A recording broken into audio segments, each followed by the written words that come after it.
All right, I lied. Hit up 126 and 30 seconds. Are you there? I think you're there. Fantastic. By the way, current shirt, Saki Akai DDT shirt. Very recent purchase. Very awesome design. The material, what can I say? It's soft but durable. A lot of the shirts that come from overseas seem to be made that way. I really appreciate it. You're not really paying anything extra other than the shipping, so that's pretty cool. The actual print on there is magnificent, both in its texture, the color, very vibrant. I could get in there a little bit closer on that design there. My ugly face in the process. Very fantastic shirt. Also got the logo there. You can see eruption on the back, I believe, for the faction. So yeah.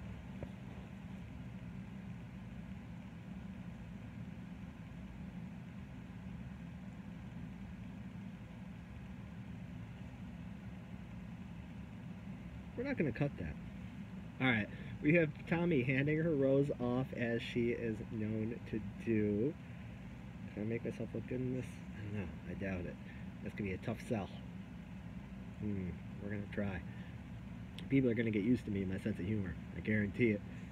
Anyway, Utami Hayashishita is heading out to the ring. This is during the time where she was the World of Stardom champion. Don't know that any of Queen's Quest wear the masks to the ring anymore. I remember Starlight Kid specifically calling them out on a show and saying that she was the only real masked wrestler in Stardom. I just like the way that she had said it. Sorry for my ugly knees there, folks, or me just trying to show off my cool ECW shorts. I'm not grabbing my junk there, folks, just showing off the nice ECW not for everyone shorts that I got. Stash pages, give them a huge shout out. I don't know who's actually going to watch this. You're going to take away the chance of me getting some of those cool items, but it will give somebody else a good opportunity to learn about some awesome merch. You'll hear that on this channel as well. Plenty of websites that I don't feel everybody knows about. Different independent designers, artists on Etsy, Redbubble. I am here to just put folks over. It's the least I could do. I feel like I've just done so much crap in life and just made people's lives harder with having my own mental health struggles and all of that. Which again, that is part of this channel. Easily something that can be talked about in the in-between spots of these matches. We've got the introductions going now. We've still got long red-haired Utami in this. It feels like a lifetime ago. This is what, September, is it saying? September 4th? I don't think it was 4/9, so that would make sense. Either way, this is going to be a good one. I've seen this match before, in full disclosure. I know what to expect. I do believe at the time they had already had one intense classic for the championship that ended in a draw. Both women exchanging some slaps in the center of the ring. Now, Suri was former UFC fighter, so she's not someone that you really want to exchange strikes with. Now you see your typical side headlock into the ropes, shoulder tackle. Now what I need to be careful of on this channel with my reviews is exactly how much I say, because there are a lot of things I pay attention to in wrestling that don't often get talked about, that you typically kind of pick up on at wrestling school, that sort of thing, so I don't want to give away too much of the magic. But you could see referee doing a great job directing the talent.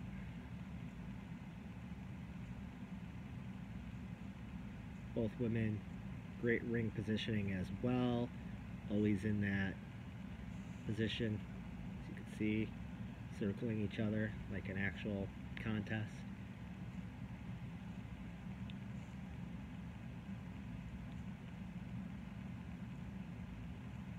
Gotta say, their outfits as well in Stardom, something magnificent. I guess that's what I could touch on.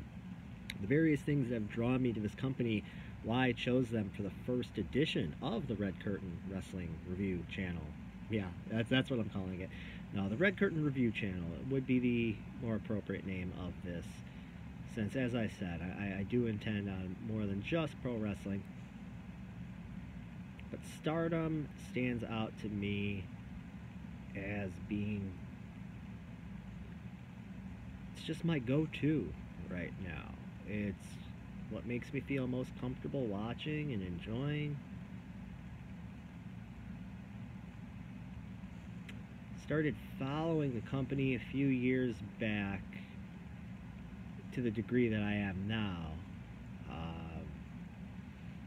Honestly, a few years before that, I kept up with the company. I would read results and I'd follow some of the names. I knew who Io Shirai was. I knew who Kairi was. I knew who Mayu was.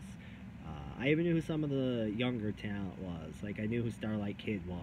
You know, you can't miss out on people who are masked like that. It's hard not to pick up on them. But then it wasn't until little after hearing of like the Lucha Underground matches that some of those girls were in, some of those women were in, after hearing some of those matches. So yeah, sorry, I am shitty with the way I speak, so I apologize. I'm never trying to be offensive to anyone or use any terminology that is going to bother anybody, but I'm probably going to, so I apologize in advance for that.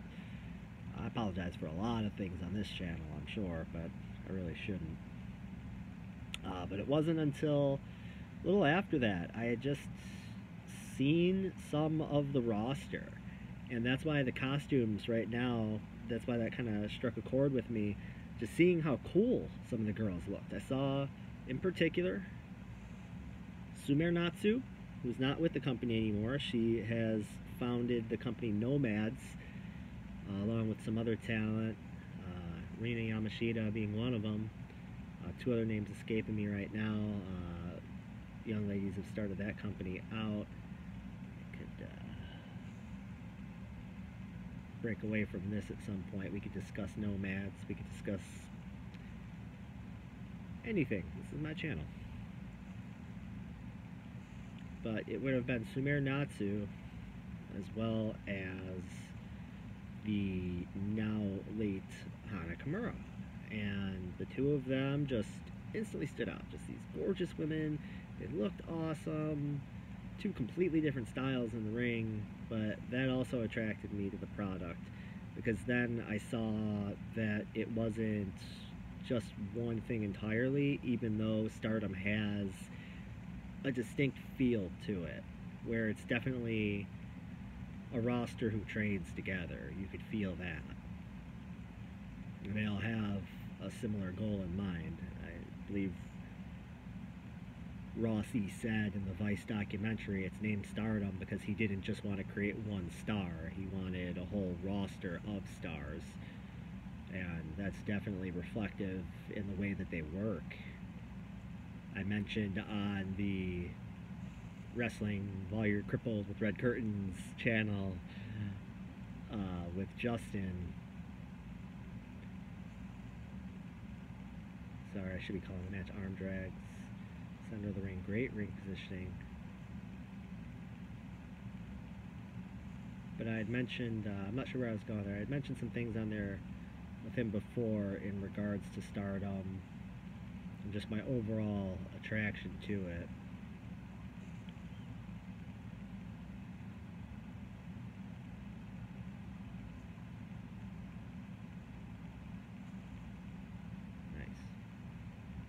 Snap mirror onto the ropes of sorts. Not a snap mirror, but more of a, I'll just pull the neck down across the rope. And that knee strike through the ropes, fantastic. We are at, just for reference points, on this fine video, looks like the 1:36, 24-second mark. Had to make sure there. Thank you again to this user, The Music Died. for supplying this fantastic video for me to do this fine watch along with.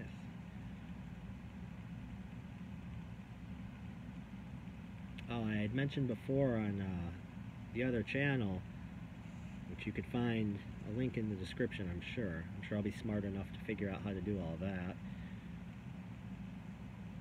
It just reminds me, Stardom reminds me a bit of that golden era of Ring of Honor that I liked, my buddy Justin enjoyed so much, where there's just that overall cohesiveness and there's a feeling to what the product is while the performers still have their individuality to them. I mean, back then it was like, oh, that Ring of Honor style, Ring of Honor kind of roster, and that's how Stardom is. There's the Stardom kind of style, the Stardom kind of roster. It's different than other types of Joshi. That's where you can't look at wrestling in one country and just say it's one thing or it's one particular style, because it's not.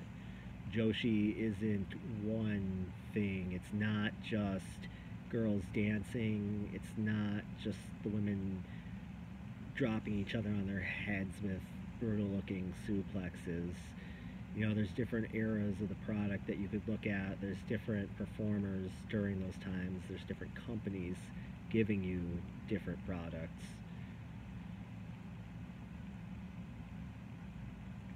But Joshi really has to do with, it seemed like these women just being idols, just being the stars that this company represents, or, you know, Tokyo Joshi Princess, you know, if you're a princess, whatever you are, in that respect of what that company is, or you're just a professional wrestler. And it's like that for any category of wrestling. If you're looking at North American wrestling, you don't just say, oh, it's just that North American. I mean, yeah, you're a common wrestling fan or someone who doesn't know wrestling, they might say like, oh, it's that WWE style of professional wrestling. But that's obviously not what North America is. Again, look at what I was just saying a few moments ago about, you know, your 2004 to 2010 or whatever it would be, Ring of Honor style. That was so prevalent for fans like myself. I'm sure a lot of those same fans who were following that product religiously, they're watching the exact same thing I'm watching now. So on this fantastic watch along, you see both girls, both women, both ladies, just giving their absolute best, as they always do. You can tell that it is a little bit of a different pace than the other encounter they had, which, hey, if we ever have a bit more time on this channel, we can review that one as well. Chin lock, center of the ring. You'll see in terms of overall positioning, they'll be getting up. We'll be hitting that rope. Going down. Up. You see in wrestling there are a lot of nonverbal signals. I'll say that.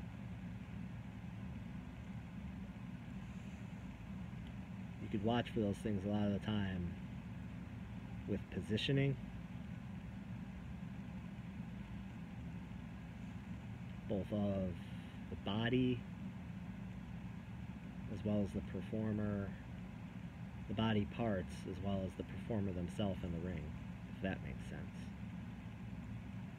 And then to close up that point though, yeah, it's Stardom's just its own style of hard-hitting, athletic wrestling, as you saw at that beautiful DDT that just spiked Utami on her head, center of the ring. I always say between the R and the D, that's the center of the ring right there in Stardom, because it says it across the ring. Other than some of the bigger events, they change up the mat based upon who the sponsors are. So then sometimes it's just different then. It's by the Nivea, or whatever it might be. No, I think they were the Tokyo Joshi Pro sponsor. I think it was Hoya or something. I forget. You block it out after a while. Fantastic powerbomb. Utami's a very strong woman. There's not a lot of help being given in that move. Just more strain on your own neck from the other person pulling on it. Ref giving a little assist there. See, I don't want this channel to be me just calling the moves and doing what anyone can do. It's more of a chance for me to get to speak about things while there's something on that can be a center point to guide the conversation. This episode's largely about figuring out what this channel even is, what it's going to be, if it'll even be. Beautiful drop kick out of the corner. Yeah, the gear though, I really love the quality of their outfits. It's stuck out to me so much more as I've gotten older how much good gear really makes a performer look like a great performer. So I get it now, all those shoot interviews where I'd always hear wrestlers say like, get good gear, get good gear. It's like, yeah, get good gear. I've watched a lot of shoot interviews, so we can always go over those. I can do bullet point reviews and things like that in the future. If anyone's watching this has ideas, please feel free to leave them in the comments. I'm sure that can't possibly lead to anything bad.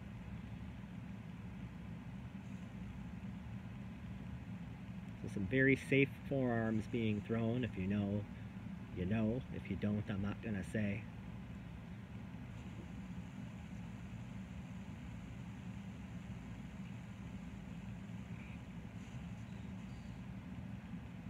Both women have incredible stamina. That's another feature that you're going to see on this roster. You really can't find times where it seems like someone's blown up. I would imagine with all the training they do that they are able to just have great wind, great ring conditioning, and from there probably be able to rehearse some of those matches that they're doing, because I believe I went over this before with Justin, but not everyone's going to listen to both channels. If they are practicing multiple times a week for multiple hours a day, and besides just conditioning and drills and what have you, that gives you a lot of time to practice an 8 to 11 minute match, which a lot of the basic Stardom matches are. Now right now, I mean a lot of basic matches are, you know, and then you get your 18-minute match, whatever, 20-something minute match for a main, maybe 30. There's various time limit draws in Stardom, which some people complain about. That's really helped the booking of a lot of the talent stay strong during the pandemic when there wasn't as much of an influx of international talent. There wasn't. You had Bea Priestley for a little bit, which she did awesome. I loved her last run there. That's when she really won me over, actually. I was really enjoying her work there. I was sad to see her go, actually, but you know, bigger, better opportunities closer to home, it would seem. So I get that. But there weren't many during the pandemic that were there. So they had to make do, like with the SWA title, for instance. Like, that's why Shuri was champion. Only half her lineage is Japanese, so they're able, that championship was supposed to be defended somebody of Japanese origin against somebody of another origin, so that was their way around it, which is a great championship. I think that's kind of what AEW might be doing with their All-Atlantic Championship, like an international type championship, which again, anything that can just get wrestling showcased in more areas of the world. I've really liked that recently. Stardom has their New Blood 3 show coming up, and the first two have given other promotions great chances to appear on the bigger stage that is Stardom. Not to knock any of those other companies, but they aren't where Stardom's at. We're at a German suplex, and we're at Utami just getting right up. Double back fist, that's wonderful. I like that a lot. But that's been something with the girls from Prominence as well, like Suzu Suzuki being so popular and appearing in so many companies that just gets more attention. There's various performers right now who are really hot, who are able to, I mean hot in terms of their popularity, who are able to do that right now and just showcase either different characters in different companies or just show up and be the same person, but represent your brand like a Prominence or a Nomads or Colors, whatever it might be right now, and then in the process have great contests with performers you normally wouldn't get a chance to, while that more predominantly known company will also look good in the process, because they're probably not going to be going under to too many of the other talents unless it's where applicable, which we've seen with like Prominence going over sometimes. But you know, it wasn't like Risa Sera was going to get the title, but Prominence winning a 6-woman, yeah, that's fine.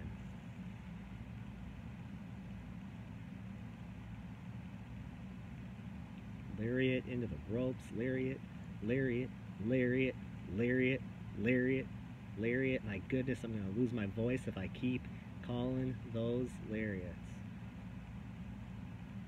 A standing lariat, I guess you would call that, right?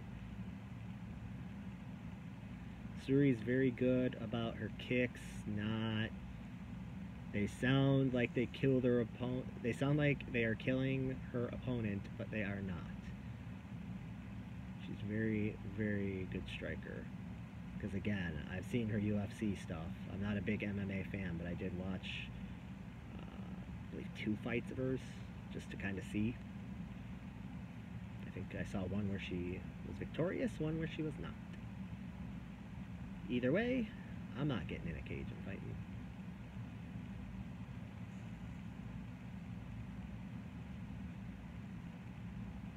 So with Syuri, heavy on the strikes, MMA-based style. Utami, pretty diverse, but she's very powerful for her size. So she'll utilize that, especially in her finishing offense. And like you saw, that kind of raw seat, there you go, with that scoop up power bomb and the raw strength of the like dozen clotheslines, lariats. So I would say lariat, because clothesline would be if Syuri was running into your arm. You were running your arm into them. So appropriate move names will be something as well that you will hear a lot of on here.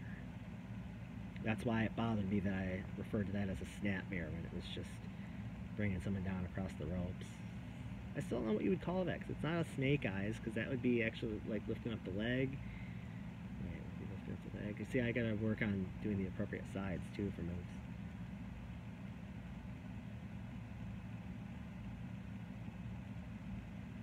I had to.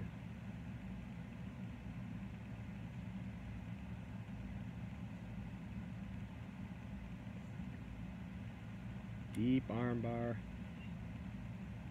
Again, great ring positioning. See? Perfect for Utami to be able to get directly to the rope while still looking like she was trying to win the match. More of that raw power. Just deadlift German. That's exactly what I'm talking about there. Sorry, I gotta make sure I'm not giving you guys a show on the internet here. There we go. That is where we reach our conclusion, as I make a bad joke, and I didn't miss the finish. I saw the German suplex, and then the second German suplex, and I've seen the match before. So, what do we learn from the match? Anything at all? I don't know. Say it during the comments there. I could go over a lot during that match. I could tell you what the referee's telling them. I could tell you what they're telling each other. I'm not going to do that. Study wrestling more yourself in order to get that kind of information. I might break down little things. I said a few things during here that can help you. Now, in terms of match quality, it's freaking amazing. I'm not going to do star ratings or anything like that. That's ignorant. What I will say is this. Stardom does get 5 stars from me if I'm going to be a Dave Meltzer mark on here. I do read any wrestling journalists' posts or whatever you want to say now. I will say, obviously, I take it all with a grain of salt. I take everything that's an opinion as an opinion, and what's a fact is a fact. Very simple right there. I don't need anyone to tell me what a great wrestling match is or a great promotion is. I can find that out all on my own with what I like and what I don't like. That being said, we'll wrap up here. This match was yet again two women that have great chemistry, just getting in the ring, doing what they do best for about 20 minutes or so. So they're saying it there. They had a draw originally. They had to draw again on this show. What does that lead to? Well, maybe what we're going to review next time. Do we review the same two performers twice? That would give us more time to chat. We'll decide. I don't know. I don't even know if I'm going to do another one of these.